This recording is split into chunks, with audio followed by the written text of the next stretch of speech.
The Amateur Cracksman by E.W. Hornung. 9 Points of the Law. "Well," said Raffles, "what do you make of it?" I read the advertisement once more before replying. It was in the last column of the Daily Telegraph, and it ran, £2,000 reward. The above sum may be earned by anyone qualified to undertake delicate mission and prepared to run certain risk. Apply by telegram, Security, London. "I think," said I, "it's the most extraordinary advertisement that ever got into print." Raffles smiled. "Not quite all that, Bunny. Still extraordinary enough, I grant you." "Look at the figure." "It is certainly large." "And the mission and the risk." "Yes, the combination is frank, to say the least of it. But the really original point is requiring applications by telegram to a telegraphic address. There's something in the fellow who thought of that, and something in his game. With one word he chokes off the million who answer an advertisement every day, when they can raise the stamp. My answer cost me 5 bob. But then I prepaid another." "You don't mean to say that you've applied?" "Rather," said Raffles. "I want £2,000 as much as any man." "Put your own name?" "Well, no, Bunny, I didn't. In point of fact, I smell something interesting and illegal. And you know what a cautious chap I am. I signed myself Glasspool, care of Hickey, 38 Conduit Street. That's my tailor. And after sending the wire, I went round and told him what to expect. He promised to send the reply along the moment it came. I shouldn't be surprised if that's it."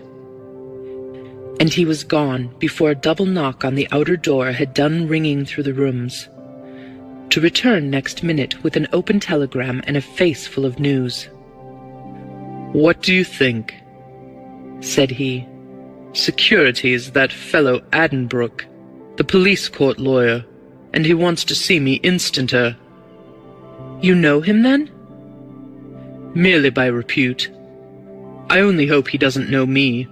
He's the chap who got 6 weeks for sailing too close to the wind in the Sutton-Wilmer case.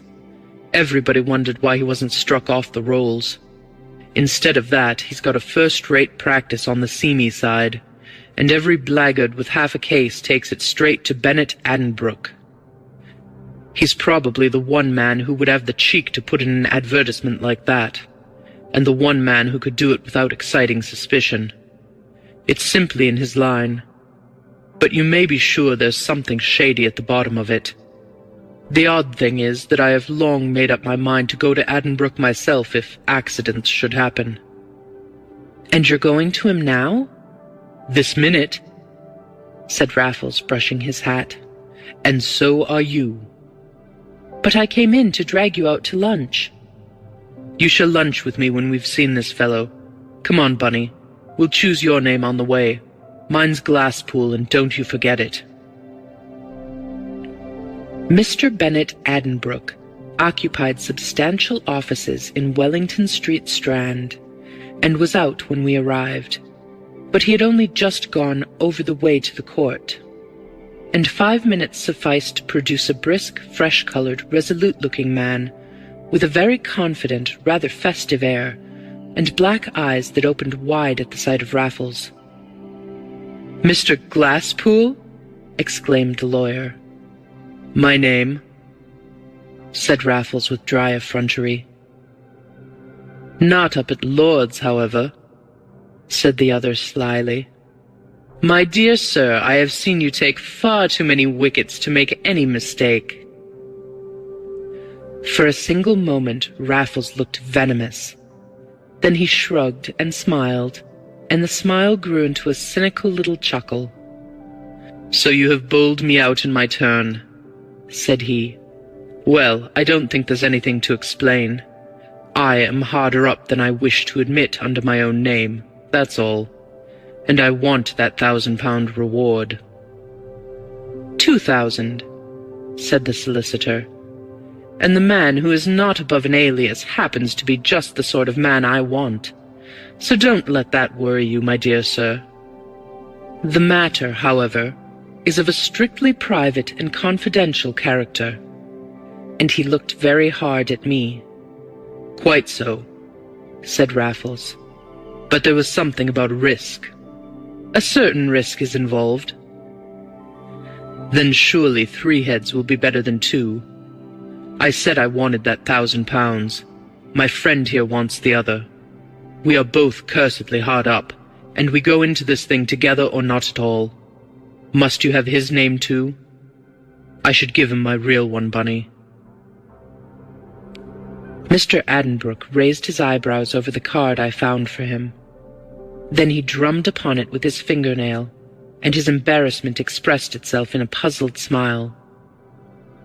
"The fact is, I find myself in a difficulty," he confessed at last. "Yours is the first reply I have received. People who can afford to send long telegrams don't rush to the advertisements in the Daily Telegraph. But on the other hand, I was not quite prepared to hear from men like yourselves. Candidly, and on consideration, I am not sure that you are the stamp of men for me, men who belong to good clubs. I rather intended to appeal to the, adventurous classes." "We are adventurers," said Raffles gravely. "But you respect the law." The black eyes gleamed shrewdly. "We are not professional rogues, if that's what you mean," said Raffles, smiling. "But on our beam ends we are. We would do a good deal for £1,000 apiece, eh, Bunny?" "Anything," I murmured. The solicitor rapped his desk. "I'll tell you what I want you to do. You can but refuse. It's illegal, but it's a legality in a good cause. That's the risk, and my client is prepared to pay for it. He will pay for the attempt in case of failure. The money is as good as yours once you consent to run the risk. My client is Sir Bernard Debenham of Brook Hall, Esher." "I know his son," I remarked. Raffles knew him too, but said nothing, and his eye drooped disapproval in my direction. Bennet Addenbrooke turned to me. "Then," said he, "you have the privilege of knowing one of the most complete young blackguards about town, and the fond et origo of the whole trouble. As you know the son, you may know the father too, at all events by reputation, and in that case I needn't tell you that he is a very peculiar man. He lives alone in a storehouse of treasures, which no eyes but his ever behold. He is said to have the finest collection of pictures in the south of England, though nobody ever sees them to judge. Pictures, fiddles, and furniture are his hobby, and he is undoubtedly very eccentric. Nor can one deny that there has been considerable eccentricity in his treatment of his son. For years Sir Bernard paid his debts, and the other day, without the slightest warning, not only refused to do so any more, but absolutely stopped the lad's allowance. Well, I'll tell you what has happened, but first of all you must know, or you may remember, that I appeared for young Debenham in a little scrape he got into a year or 2 ago. I got him off all right, and Sir Bernard paid me handsomely on the nail, and no more did I hear or see of them until one day last week." The lawyer drew his chair nearer ours, and leaned forward with a hand on either knee. "On Tuesday of last week, I had a telegram from Sir Bernard. I was to go to him at once. I found him waiting for me in the drive. Without a word, he led me to the picture gallery, which was locked and darkened, drew up a blind, and stood simply pointing to an empty picture frame. It was a long time before I could get a word out of him.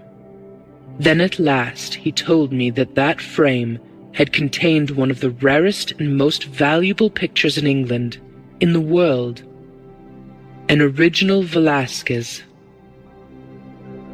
"I have checked this," said the lawyer, "and it seems literally true. The picture was a portrait of the Infanta Maria Teresa, said to be one of the artist's greatest works.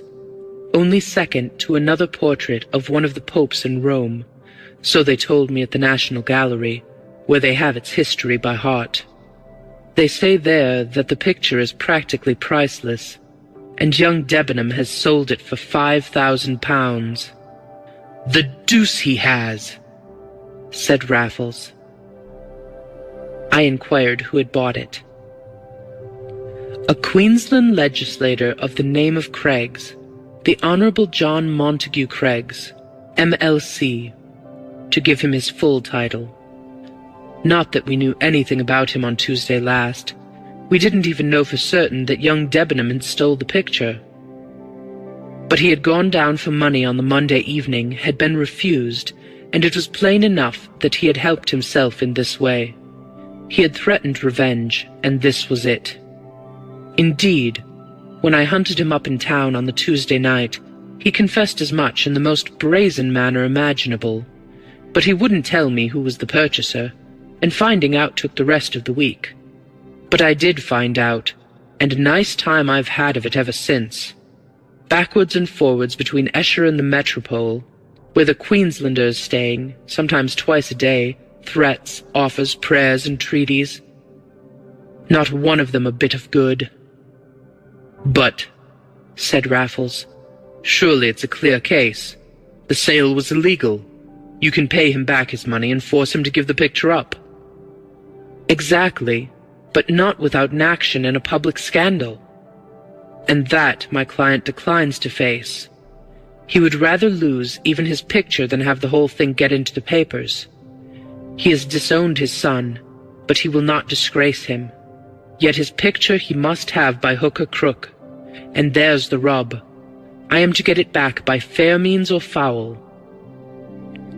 He gives me carte blanche in the matter, and I verily believe would throw in a bank check if asked. He offered one to the Queenslander, but Craigs simply tore it in two. The one old boy is as much character as the other, and between the two of them I'm at my wit's end." "So you put that advertisement in the paper?" said Raffles in the dry tones he had adopted throughout the interview. "As a last resort I did." "And you wish us to steal this picture?" It was magnificently said. The lawyer flushed from his hair to his collar. "I knew you were not the men," he groaned. "I never thought of men of your stamp, but it's not stealing," he exclaimed heatedly. "It's recovering stolen property. Besides, Sir Bernard will pay him his 5,000 as soon as he has the picture, and you'll see, old Craigs will be just as loath to let it come out as Sir Bernard himself.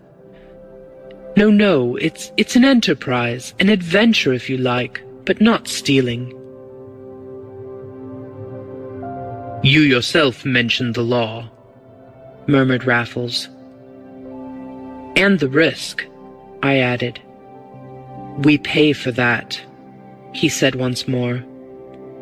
"But not enough," said Raffles, shaking his head. "My good sir, consider what it means to us. You spoke of those clubs. We should not only get kicked out of them, but put in prison like common burglars.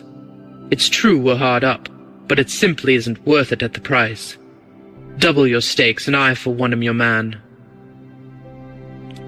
Addenbrooke wavered. "Do you think we could bring it off?" "We could try." "But you have no—" "Experience? Well, hardly." "And you would really run the risk for £4,000? Raffles looked at me. I nodded. "We would," said he, "and blow the odds." "It's more than I can ask my client to pay," said Addenbrooke, growing firm. "Then it's more than you can expect us to risk." "You are in earnest?" "God wot!" "Say 3,000 if you succeed." 4 is our figure, Mr. Addenbrooke." "Then I think it should be nothing if you fail." "Double or quits?" cried Raffles. "Well, that's sporting. Done." Addenbrooke opened his lips, half rose, then sat back in his chair, and looked long and shrewdly at Raffles. never once at me. "I know you're bowling," he said reflectively. "I go up to Lord's whenever I want an hour's real rest, and I've seen you bowl again and again. Yes, and take the best wickets in England on a plumb pitch. I don't forget the last Gentlemen and Players. I was there. You're up to every trick, every one. I'm inclined to think that if anybody could bowl out this old Australian... Damn, I believe you're my very man." The bargain was clinched at the Café Royal, where Bennett Addenbrooke insisted on playing host at an extravagant luncheon. I remember that he took his whack of champagne with the nervous freedom of a man at high pressure, and have no doubt I kept him in countenance by an equal indulgence. But Raffles, ever an exemplar in such matters, was more abstemious even than his wont, and very poor company to boot. I can see him now, his eyes in his plate, thinking. I can see the solicitor, glancing from him to me, in an apprehension of which I did my best to disabuse him by my reassuring looks. At the close, Raffles apologized for his preoccupation, called for an ABC timetable, and announced his intention of catching the 3:20 to Esher. "You must excuse me, Mr. Addenbrooke," said he, "but I have my own idea, and for the moment I should much prefer to keep it to myself. It may end in fizzle, so I would rather not speak about it to either of you just yet. But speak to Sir Bernard I must, so will you write me one line to him on your card? Of course, if you wish, you must come down with me and hear what I say, but I really don't see much point in it." And as usual, Raffles had his way. Though Bennett Addenbrooke showed some temper when he was gone, and I myself shared his annoyance to no small extent, I could only tell him that it was in the nature of Raffles to be self-willed and secretive, but that no man of my acquaintance had half his audacity and determination, that I, for my part, would trust him through and through, and let him gang his own gait every time. More I dared not say, even to remove those chill misgivings with which I knew that the lawyer went his way. That day I saw no more of Raffles, but a telegram reached me when I was dressing for dinner. "Be in your rooms tomorrow from noon and keep rest of day clear. Raffles." It had been sent off from Waterloo at 6:42. So Raffles was back in town. At an earlier stage of our relations, I should have hunted him up then and there, but now I knew better. His telegram meant that he had no desire for my society that night, or the following forenoon, that when he wanted me, I should see him soon enough. And see him I did. Towards 1 o'clock next day, I was watching for him from my window in Mount Street, when he drove up furiously in a hansom, and jumped out without a word to the man. I met him next minute at the lift gates, and he fairly pushed me back into my rooms. "5 minutes, Bunny," he cried. "Not a moment more."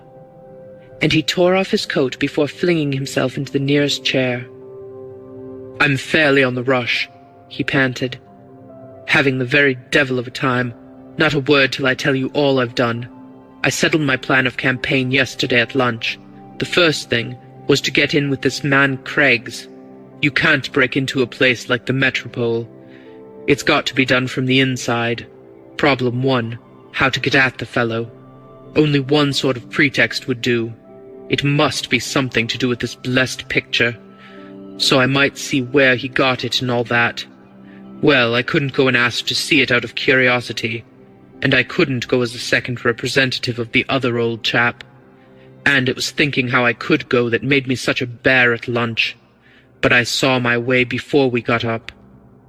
If I could only lay hold of a copy of the picture, I might ask leave to go and compare it with the original. So down I went to Esher to find out if there was a copy in existence, and was at Broom Hall for 1 hour and a half yesterday afternoon. There was no copy there, but they must exist, for Sir Bernard himself, There's copy there. Has allowed a couple to be made since the picture has been in his possession. He hunted up the painters' addresses, and the rest of the evening I spent in hunting up the painters themselves. But their work had been done on commission. One copy had gone out of the country, and I'm still on the track of the other. Then you haven't seen Craigs yet? Seen him and made friends with him. And, if possible, he's the funnier old cuss of the two. But you should study 'em both.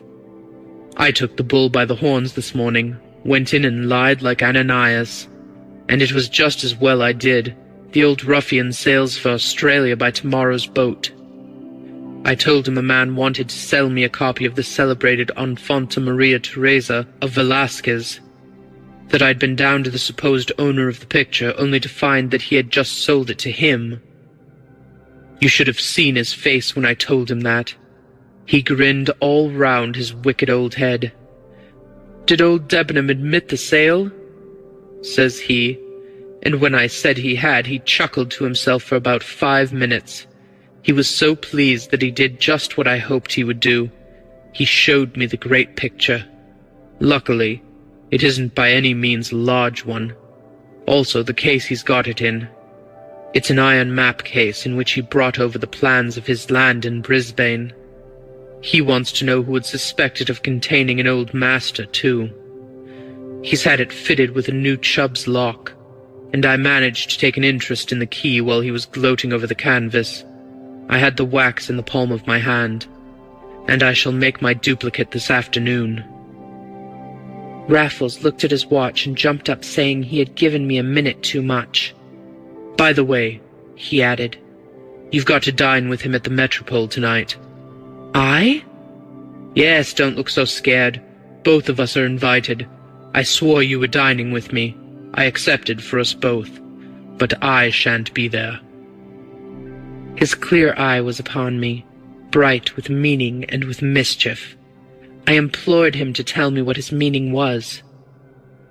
"You will dine in his private sitting-room," said Raffles. "It adjoins his bedroom. You must keep him sitting as long as possible, Bunny, and talking all the time." In a flash, I saw his plan. "You're going for the picture while we're at dinner." "I am." "And if he hears you?" "He shan't." "But if he does?" And I fairly trembled at the thought. "If he does," said Raffles, "there will be a collision, that's all. Revolver would be out of place in the Metropole, but I shall certainly take a life-preserver." "But it's ghastly," I cried, "to sit and talk to an utter stranger and to know that you're at work in the next room." 2,000 apiece, said Raffles quietly. "Upon my soul, I believe I shall give it away." "Not you, Bunny. I know you better than you know yourself." He put on his coat and hat. "What time have I to be there?" I asked him with a groan. 7:45. There will be a telegram from me saying I can't turn up. He's a terror to talk. You'll have no difficulty in keeping the ball rolling, but head him off his picture for all you're worth. If he offers to show it to you, say you must go. He locked up the case elaborately this afternoon, and there's no earthly reason why he should unlock it again in this hemisphere. "Where shall I find you when I get away?" "I shall be down at Esher. Hope to catch the 9:55. "But surely I can see you again this afternoon," I cried in a ferment, for his hand was on the door. "I'm not half coached up yet. I know I shall make a mess of it." "Not you," he said again. "But I shall if I waste any more time. I've got a deuce of a lot of rushing about to do yet. You won't find me at my rooms. Why not come down to Esher yourself by the last train? That's it. Down you come with the latest news. I'll tell old Debenham to expect you. He shall give us both a bed. By Jove, he won't be able to do us too well if he's got his picture." "If," I groaned as he nodded his adieu, and then left me limp with apprehension, sick with fear, in a perfectly pitiable condition of pure stage fright. For after all, I had only to act my part, unless Raffles failed where he never did fail, unless Raffles, the neat and noiseless, was for once clumsy and inept. All I had to do was indeed to smile and be a villain. I practiced that smile half the afternoon. I rehearsed putative parts in hypothetical conversations. I got up stories. I dipped in a book on Queensland at the club. And at last it was 7:45, and I was making my bow to a somewhat elderly man with a small bald head and a retreating brow. "So you're Mr. Raffles' friend," he said, overhauling me rather rudely with his light, small eyes. "Seen anything of him? Expected him early to show me something, but he's never come." No more, evidently, had his telegram, and my troubles were beginning early. I said I had not seen Raffles since 1 o'clock, telling the truth with unction while I could. Even as we spoke, there came a knock at the door. It was the telegram at last, and after reading it himself, the Queenslander handed it to me. "Called out of town," he grumbled. "Sudden illness of near relative. What near relatives has he got?" I knew of none, and for an instant I quailed before the perils of invention. Then I replied that I had never met any of his people, and again felt fortified by my veracity. "Thought you were bosom pals," he said, with, as I imagined, a gleam of suspicion in his crafty little eyes. "Only in town," said I.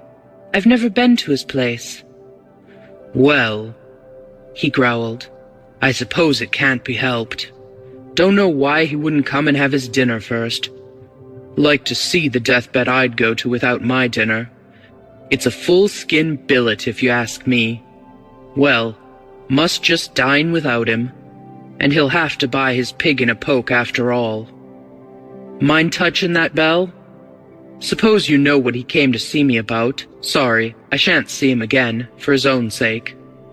I like Raffles. Took to him amazingly. He's a cynic. Like cynics. One myself. Rank bad form of his mother or his aunt, and I hope she will go and kick the bucket." I connected these specimens of his conversation, though they were doubtless detached at the time, and interspersed with remarks of mine here and there. They filled the interval until our dinner was served, and they gave me an impression of the man which his every subsequent utterance confirmed. It was an impression which did away with all remorse for my treacherous presence at his table. He was that terrible type, the silly cynic, his aim a caustic commentary on all things and all men, his achievement mere vulgar irreverence and unintelligent scorn. Ill-bred and ill-informed, he had, on his own showing, fluked into fortune on a rise in land. Yet cunning he possessed, as well as malice, and he chuckled until he choked over the misfortunes of less astute spectators in the same boom. Even now I cannot feel much compunction for my behavior by the Honorable J.M. Craig's M.L.C. But never shall I forget the private agonies of the situation, the listening to my host with one ear and for Raffles with the other. Once I heard him, though the rooms were not divided by the old-fashioned folding doors, and though the door that did divide them was not only shut but richly curtained, I could have sworn I heard him once. I spilt my wine and laughed at the top of my voice at some coarse sally of my host's, and I heard nothing more, though my ears were on the strain. But later, to my horror, when the waiter had finally withdrawn, Craigs himself sprang up and rushed to his bedroom without a word. I sat like stone till he returned. "Thought I heard a door go," he said. "Must have been mistaken. Imagination. Gave me quite a turn. Raffles tell you priceless treasure I got in there?" It was the picture at last. Up to this point I had kept him to Queensland and the making of his pile. I tried to get him back there now, but in vain. He was reminded of his great ill-gotten possession. I said that Raffles had just mentioned it, and that set him off. With the confidential garrulity of a man who has dined too well, he plunged into his darling topic, and I looked past him at the clock. It was only 10:15. In common decency, I could not go yet, so there I sat. We were still at port, and learned what had originally fired my host's ambition to possess what he was pleased to call a real, genuine, twin-screw, double-funneled, copper-bottomed old master. It was to go one better than some rival legislator of pictorial proclivities. But even an epitome of his monologue would be so much weariness.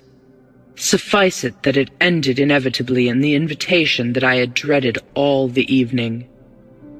"But you must see it. Next room, this way." "Isn't it packed up?" I inquired hastily. "Lock and key, that's all." "Pray don't trouble," I urged. "Trouble be hanged," said he. "Come along." And all at once I saw that to resist him further would be to heap suspicion upon myself against the moment of impending discovery. I therefore followed him into his bedroom without further protest, and suffered him first to show me the iron map case which stood in one corner. He took a crafty pride in this receptacle, and I thought he would never cease descanting on its innocent appearance and its Chubb's lock. It seemed an interminable age before the key was in the latter. Then the ward clicked, and my pulse stood still. "By Jove!" I cried next instant.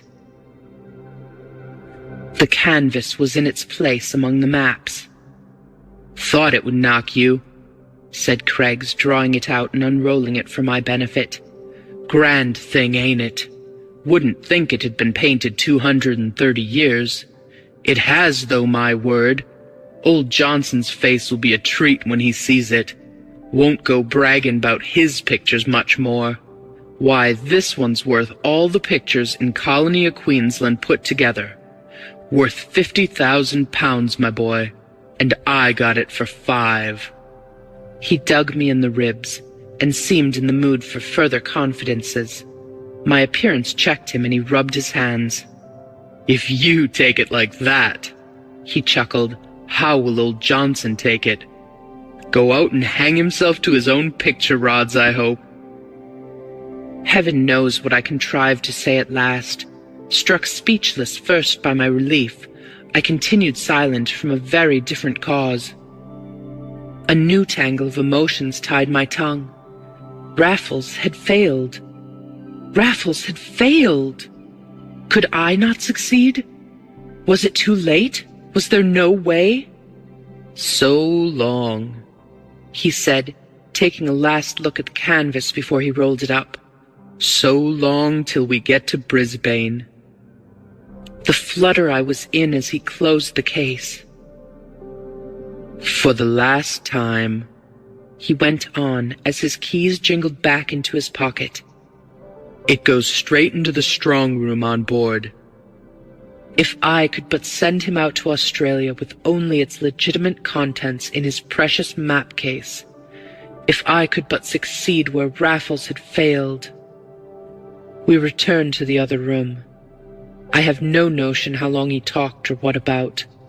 Whiskey and soda became the order of the hour. I scarcely touched it, but he drank copiously, and before 11 I left him incoherent, and the last train for Esher was the 11:50 out of Waterloo. I took a hansom to my rooms. I was back at the hotel in 13 minutes. I walked upstairs. The corridor was empty. I stood an instant on the sitting-room threshold, heard a snore within, and admitted myself softly with my gentleman's own key, which it had been a very simple matter to take away with me. Craggs never moved. He was stretched on the sofa fast asleep, but not fast enough for me. I saturated my handkerchief with the chloroform I had brought, and laid it gently over his mouth. 2 or 3 stertorous breaths, and the man was a log. I removed the handkerchief. I extracted the keys from his pocket. In less than 5 minutes, I put them back, after winding the picture about my body beneath my Inverness cape. I took some whiskey and soda water before I went. The train was easily caught, so easily that I trembled for 10 minutes in my first-class smoking carriage, in terror of every footstep on the platform, in unreasonable terror till the end. Then, at last, I sat back and lit a cigarette, and the lights of Waterloo reeled out behind. Some men were returning from the theatre. I can recall their conversation even now. They were disappointed with the piece they had seen. It was one of the later Savoy operas, and they spoke wistfully of the days of Pinafore and Patience. One of them hummed a stave, and there was an argument as to whether the air was out of Patience or the Mikado. They all got out at Surbiton, and I was alone with my triumph for a few intoxicating minutes. To think that I had succeeded where Raffles had failed. Of all our adventures, this was the first in which I had played a commanding part, and of all of them, this was infinitely the least discreditable.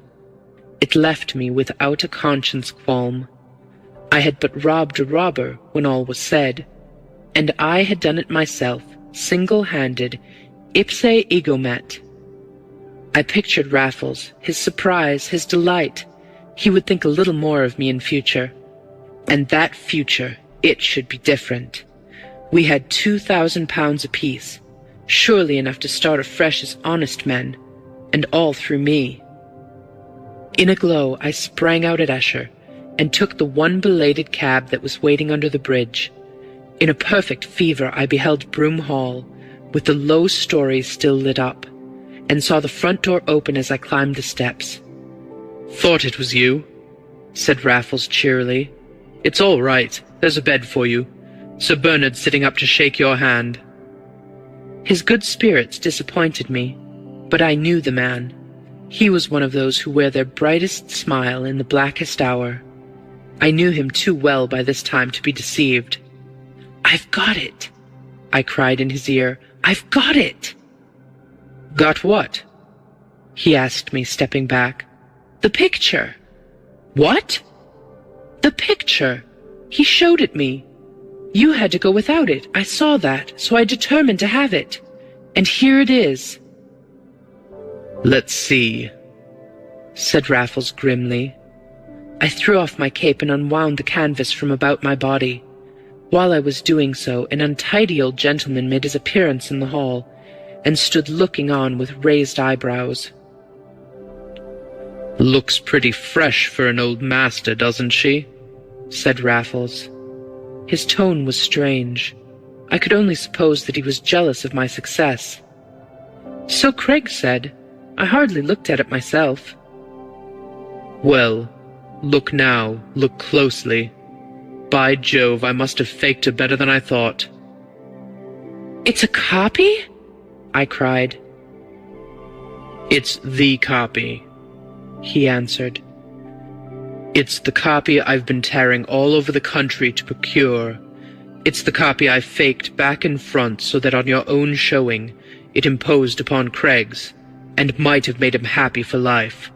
And you go and rob him of that." I could not speak.